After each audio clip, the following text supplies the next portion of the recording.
شیر کے چلے جانے کے بعد نیٹ پیڑ سے اتر کر تالاب کے دوسری طرف جانے لگتا ہے۔ پانی کی آواز سن کر شیر تالاب کے پاس آ جاتا ہے۔ نیٹ خود کو پانی میں ہی چھپا لیتا ہے۔ کافی دیر گزر جانے کے بعد جب نیٹ اپنی بیٹیوں کے پاس نہیں آتا تو اس کی بیٹیاں گاڑی کا ہارن بجانے لگتی ہیں۔ ہارن کی آواز سن کر شیر وہاں سے چلا جاتا ہے۔ نیٹ پانی سے باہر آ جاتا ہے اور اسے پیلی شرٹ والا آدمی مل جاتا ہے جس کے پاس گاڑی کی چابی ہوتی ہے، اور پھر واکی ٹاکی سے آواز آتی ہے اور وہ اپنی بیٹیوں کو بتاتا ہے کہ وہ بالکل ٹھیک ہے اور اسے گاڑی کی چابیاں بھی مل گئی ہیں جو وہ لے کر بس آ رہا ہے۔ میئر اور نورا جو ہارن بجا رہی تھی اس کی آواز سے شیر ان کی گاڑی کے پاس آ جاتا ہے اور گاڑی پر حملہ کر دیتا ہے اور گاڑی کے اندر گھسنے کی کوشش کرتا ہے۔ مارٹن دونوں بیٹیوں کو سنبھالتا ہے۔ شیر گاڑی سے تھوڑا پیچھے ہٹ جاتا ہے اور اچانک گاڑی کی ونڈو کی طرف بھاگ کے آتا ہے اور گاڑی میں گھس جاتا ہے اور میئر پہ حملہ کر دیتا ہے۔ شیر اپنے پنجے سے میئر کو زخمی کر دیتا ہے۔ گاڑی بہت زیادہ ہلنے کی وجہ سے کھائی میں گرنے لگتی ہے۔ مارٹن میئر اور نورا کو گاڑی سے نکلنے کے لیے کہتا ہے اور خود شیر کے ساتھ کھائی میں گر جاتا ہے، لیکن شیر کسی طرح بچ جاتا ہے۔ مارٹن کافی زیادہ زخمی ہو جاتا ہے۔ گاڑی کھائی میں گرنے کی وجہ سے گاڑی میں سے آئل نکلنے لگتا ہے۔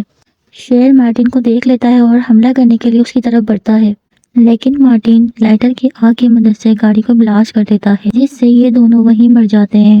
نیٹ بھی وہاں پہنچ جاتا ہے۔ مارٹن کے مرنے کی وجہ سے وہ کافی زیادہ اداس ہو جاتا ہے۔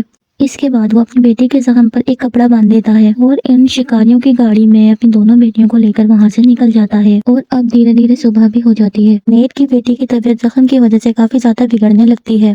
وہیں پاس میں نیٹ کو ایک پرانا اسکول دکھتا ہے جہاں وہ اپنی بیٹی کو لے جاتا ہے اور اس کے زخم پر پٹیاں کرتا ہے۔ اس کے بعد ہم دیکھتے ہیں یہ تو انہی شکاریوں کا اڈا ہوتا ہے جنہوں نے شیر کے پورے خاندان کو مارا تھا۔ نیٹ باہر کی طرف مدد ڈھونڈنے کے لیے نکل جاتا ہے، اور اب ہم شیر کو دیکھتے ہیں جو اس گاڑی کے بلاسٹ سے بھی نہیں مرا تھا۔ شیر ان شکاریوں کو ڈھونڈنے کے لیے یہاں تک بھی پہنچ جاتا ہے۔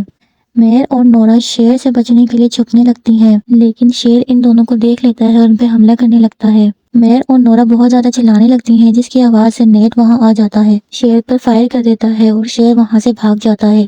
اور پھر نیٹ اپنی دونوں بیٹیوں کو لے کر اسکول کی دوسری طرف کے ایک کمرے میں لے جاتا ہے اور انہیں کہتا ہے کہ یہ شیر اب رکنے والا نہیں ہے، ہمیں کچھ کرنا ہوگا۔ اپنی بیٹیوں کو اس کمرے میں رہنے کے لیے کہتا ہے اور خود کمرے سے باہر نکل آتا ہے۔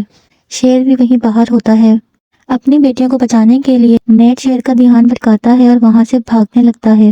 شیر بھی نیٹ کے پیچھے بھاگنے لگتا ہے۔ نیٹ بھاگتے بھاگتے ان شیروں کے جھنڈ کی طرف آ جاتا ہے جو اسے مارٹن نے دکھائے تھے۔ شیر نیٹ کو پکڑ لیتا ہے اور اس پر حملہ کرنے لگتا ہے۔ نیٹ بھی اپنے چاقو سے شیر پر حملہ کرتا ہے لیکن شیر کو کچھ بھی نہیں ہوتا۔ شیر نیٹ کو مارنے ہی والا ہوتا ہے کہ وہاں وہ شیر آ جاتے ہیں جو مارٹن کے پلے ہوئے ہوتے ہیں۔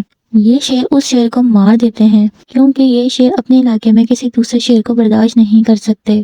پھر ہمیں گاڑیوں کی آواز سنائی دیتی ہے۔ نیٹ بھی کافی زخمی ہوتا ہے اور وہ بے ہوش ہو جاتا ہے۔ پھر ہم نیٹ کو ہاسپٹل میں ہوش میں آتا ہوا دیکھتے ہیں۔ نیٹ اپنی دونوں بیٹیوں کو ٹھیک دیکھ کر کافی زیادہ خوش ہو جاتا ہے۔ پھر ہمیں تھوڑے ٹائم بعد کا سین دکھایا جاتا ہے جہاں وہ لوگ پھر سے اس نیشنل پارک میں گھومنے کے لیے آتے ہیں، اور یہاں نیٹ اپنی وائف کے پسندیدہ پیٹ کے ساتھ ایک فیملی فوٹو کھنچواتا ہے۔ یہیں اس مووی کا اینڈ ہو جاتا ہے۔ سو گائز، اگر آپ کو یہ ویڈیو پسند آئی ہو تو ہماری ویڈیو کو لائک کر دیں اور چینل کو سبسکرائب کر دیں۔